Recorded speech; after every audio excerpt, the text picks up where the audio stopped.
everyone, it's Abby with the Bead Place and beadplace.net, and in today's video I'm going to be showing you how to make this really fun pair of hammered wire statement earrings using check glass beads and 18 gauge copper wire. All the materials we're using today can be found at www.beadplace.net.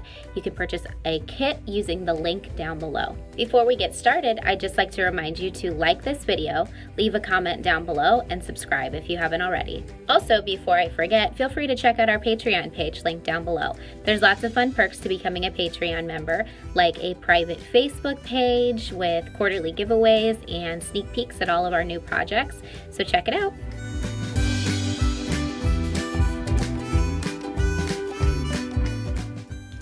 The materials we're using today are 2 coin-shaped check pressed glass beads. We also have 18 inches of 18 gauge copper wire. We have a pair of earring findings. These are French hooks. I have 8 daisy spacers. I have 2 5mm jump rings. And then I'm also going to be using about a foot of 24 gauge copper wire. And then the tools we'll be using today are a tape measure to measure out our cuts of wire. I also have a steel bench block. I have a chasing hammer, and then a flush cutter. I have 2 chain nose pliers to open and close those jump rings. You need 2 pliers with a flat surface and then a round nose pliers. Our first step is to measure out and cut 2 2-inch lengths of 18 gauge copper wire. Now, you'll want to make sure that you're using a flush cutter to cut these. It's important that we have a smooth and not pointed end to this wire, because when we're hammering it out, we don't want any weird little pokey parts to our smooth paddles. So you might have to flip your cutter around in order to cut smooth sides on both ends of the wire. You'll notice as you cut one side, one side will be pointy and one side will be flat.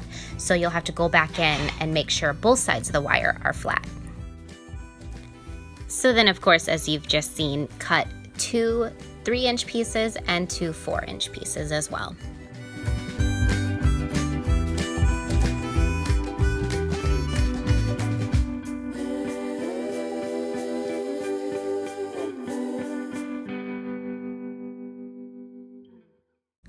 Now what we're going to be doing is we are going to take our chasing hammer and we are going to hammer little paddles on the ends of our wires.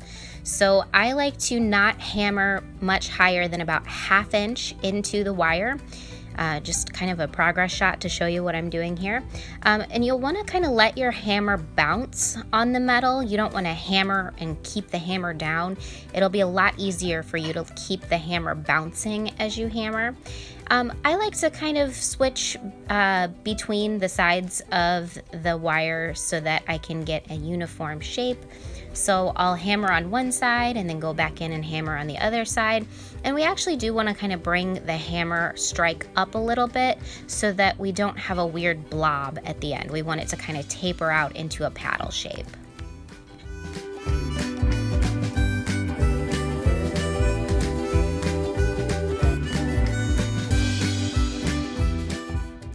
So keep hammering and hammering until you've hammered paddles on the ends of all 6 wires. The goal is to get paddles that are about even in size, but this is an artistic pair of earrings, so if your paddles don't look uniform, no big deal. Just keep going, and I'm sure they'll be beautiful.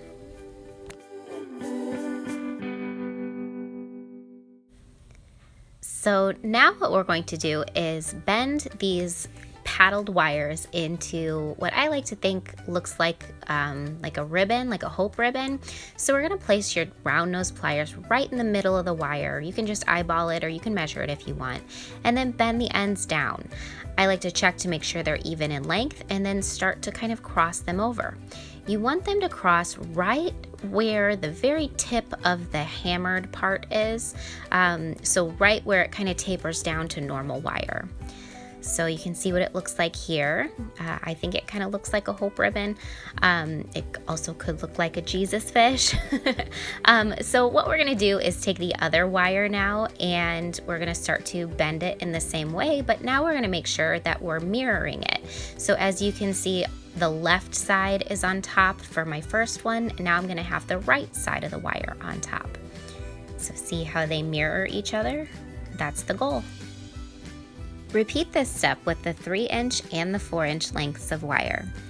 Make sure to make any adjustments needed in order to keep the shapes the way you'd like them, and also make sure that your wires are touching where they cross over.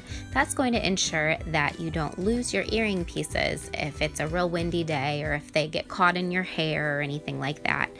Sometimes my earrings get flipped around when I put my hood up, but other than that, they should stay pretty secure. If they don't want to stay shut, you can just kind of twist them a little bit to give them a little bit more of a chance of touching.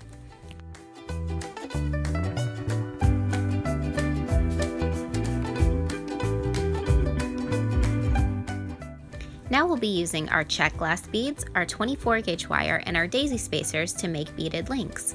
Start out by cutting 6 inches of your 24 gauge wire.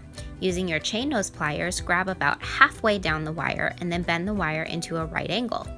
Switch pliers to your round nose pliers, making sure the noses are straight up and down on top of one another. Grab the wire that's bent over.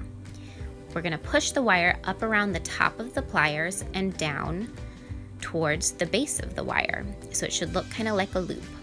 Now we're going to put the bottom nose of the round nose pliers back into that loop all the way, and then swing the tail end around and underneath the pliers so that it's straight out to the other side. Now we're going to use our chain nose pliers to grab across the loop and then spiral the tail end of the wire around and coil it around the base wire about 2 to 3 times to secure the loop.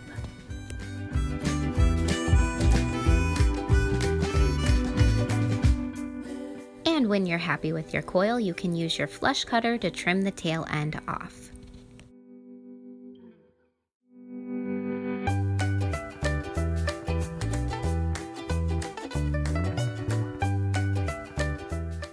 Next, we will string 2 daisy spacers onto the wire that we just created a loop on. Then string your check glass bead and then 2 more daisy spacers.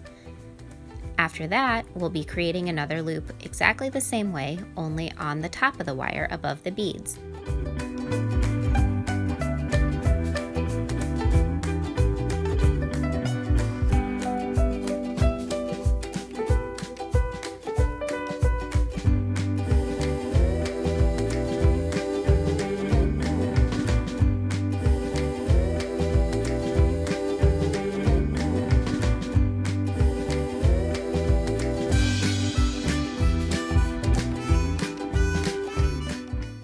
If necessary, twist your loops so that they are facing the same direction. And repeat these steps to create another link.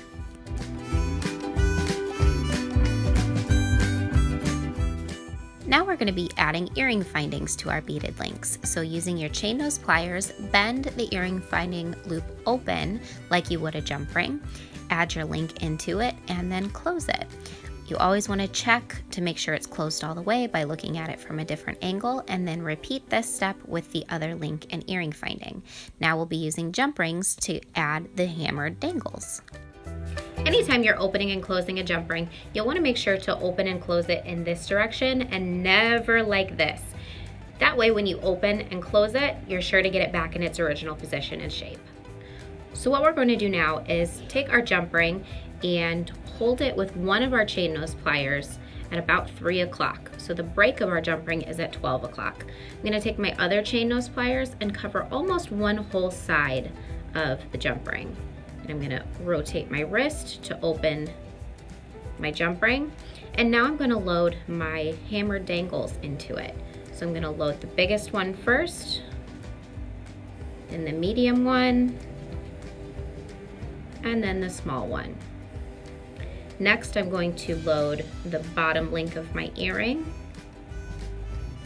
and then close it.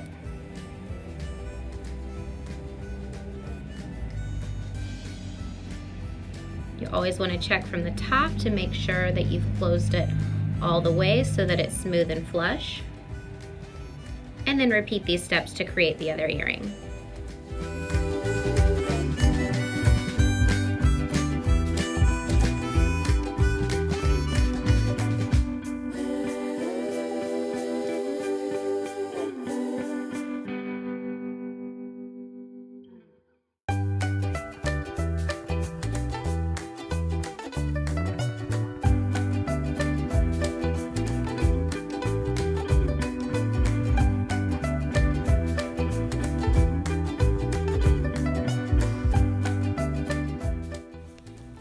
now we have a beautiful pair of hammered copper wire earrings. So if you enjoyed watching this video, please give us a big thumbs up. It really helps our channel out. If you have any questions, you can leave them in the comments below. I try to answer as many of them as I possibly can. We love to see pictures of your work, so please send us a message on Facebook or email us with a picture of any of our items that you've created. You can, of course, use this technique that we've just shown you to create many different items. It works on brass as well. Copper is just a little bit easier to handle, but let us know in the comments below, what do you prefer? Do you like the brass look better or the copper? And as always, thank you so much for watching. Subscribe if you've enjoyed it. We put out new videos all the time. And of course, have fun creating.